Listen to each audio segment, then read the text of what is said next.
仔，做老闆好唔好玩啊？做老闆邊有做老豆咁好玩啊？哈，你老豆啊，熟嘅老闆就搞佢係苦出嚟嘅，大老闆有大老闆嘅難處，做細老闆就細老闆嘅苦。做生意就係好似少少高速公路咁，唔可以掉頭，亦唔可以後退，每天好似命照穿身咁。失敗係常態，成功係偶然嘅啫。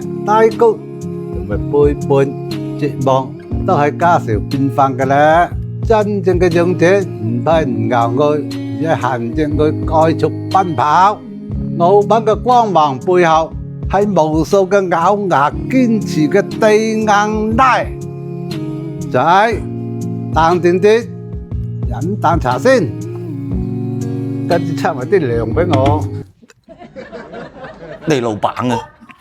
呢句名叫硬真，愛嘅珍珠都冇咁真。